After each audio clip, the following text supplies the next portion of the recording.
But the reason they're trying to chew up Trump is because Trump is not one of them. He doesn't belong to their club. And I'm going to say something else that's not even related to this. I want to thank the president for something. He gets attacked for this. Thank you for taking on the media. It's a damn about time somebody did. Don't stop tweeting. Be more careful with your tweets, but don't stop tweeting because you're able to go over the head of the media. Absolutely. The way Reagan did with his speeches. You can be more careful. I don't care. Are the media careful about what they report? No. No. So in any event, I'm one of those, count me in the minority that says, keep at it, keep at it, keep at it. CNN is not a free press. MSNBC is not a free press. The New York Times is not a free press. The Washington Post is not a free press. A free press is a press that's not pushing an ideological agenda, that isn't in the back pocket of one party or another party, that isn't pushing social activism, whether it's climate change or what have you. When you turn on the TV today, most of these channels, they are browbeating you with their propaganda, with their left-wing agenda and so, hello there, with their left-wing agenda and so forth. That's not freedom of the press. Freedom of the press is actually occurring outside those types. It's on the internet. It's with websites. It's with bloggers. It's with news people all over the world. They're the new pamphleteers. The difference between the modern media today and the patriot media that helped founded this country is the patriot media, the men with the printing presses, with the pamphlets, 30-some newspapers, that was it. They were trying to fundamentally transform government. They wanted representative government, and they didn't even want a lot of that. Today, the press is trying to fundamentally transform us, not the government, the civil society, and the individual. That's diametrically opposed what the press is supposed to be. When is the last time, I've said this on the radio, when is the last time there was a leak to the New York Times that was helpful to the President of the United States? It never happens. When is the last time there was an expose in the Washington Post that was negative on Nancy Pelosi? It never happens. They beat this president and beat this president and the people who support him every day. They did it before he was elected. They did it during the election. They've done it since the election. They're doing it today. That's not a free press. That's propaganda. That's what that is.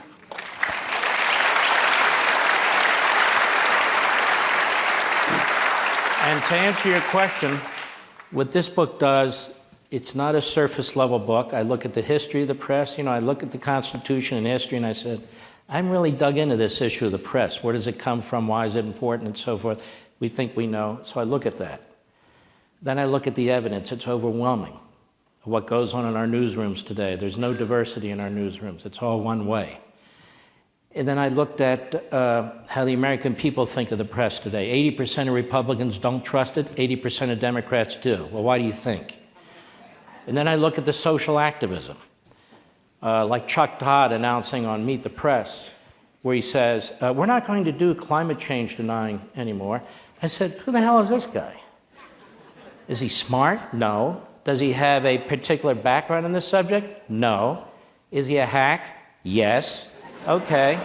There are physicists, there are PhDs, there are people, climatology, meteorology, there are thousands of them that have written extensively about this. So now they're banned from going on Meet the Press because we are climate change deniers. Does anybody here deny that there's climate change? What we deny is there's any damn thing we can do about it. That's, there's a sun up there,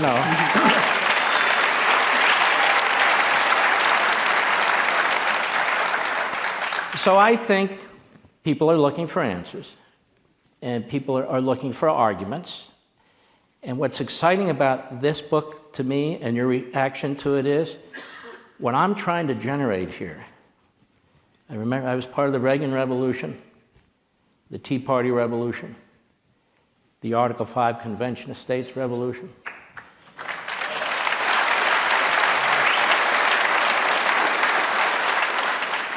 And what we're trying to do now is defend the Constitution and those who want to remove a duly elected president of the United States. And what this book does is explain who they are, because they're political, they're a force, and if we're ever going to get our country back, if we're ever going to get our freedom of the press back, we have to deal with these people. And that's what this book is about.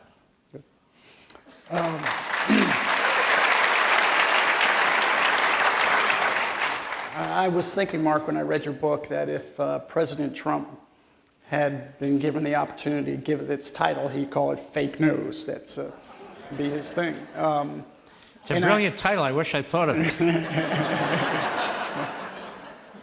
I was listening to your show a few months ago, and it became apparent. I think you had an opportunity, maybe quietly, and maybe more than once, I don't know, to sit with our president, to talk with our president. I'm not asking you to betray any conversations or confidences, but having met with him and having spoken with him, you know, should we have all the confidence in him that you think we should?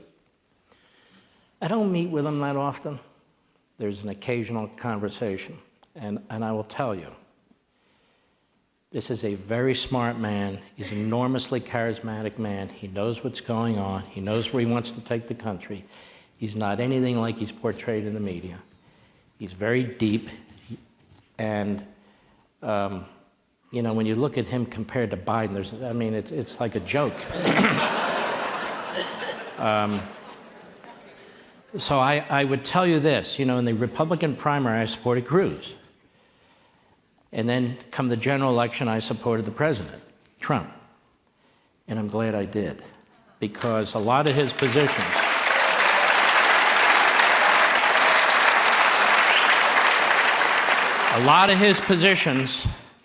are so solid.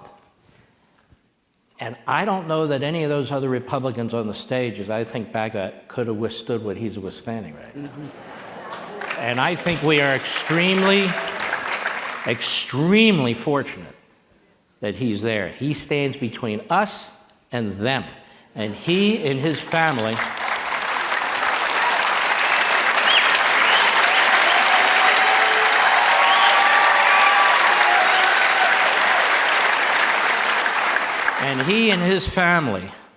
are taking more crap than any president or family should have to take.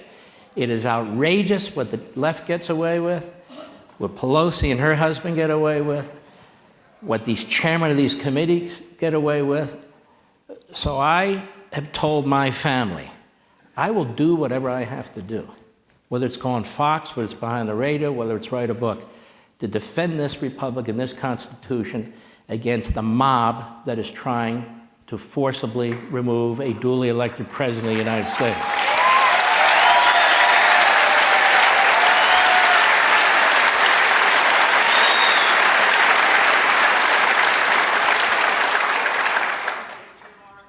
On the mob, it's a good point. Bill Barr, our new Attorney General.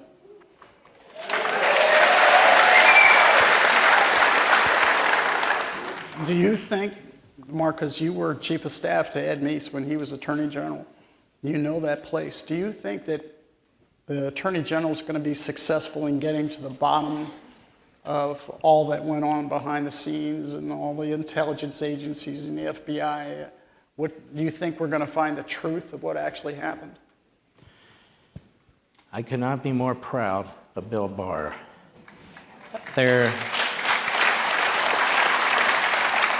He didn't have to take this job.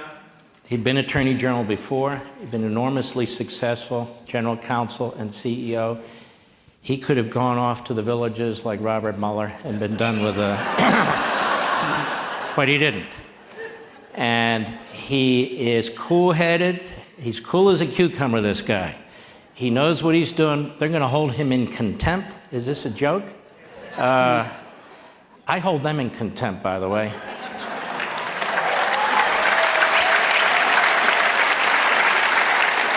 And I don't need a vote to hold them in contempt. I just hold them in contempt.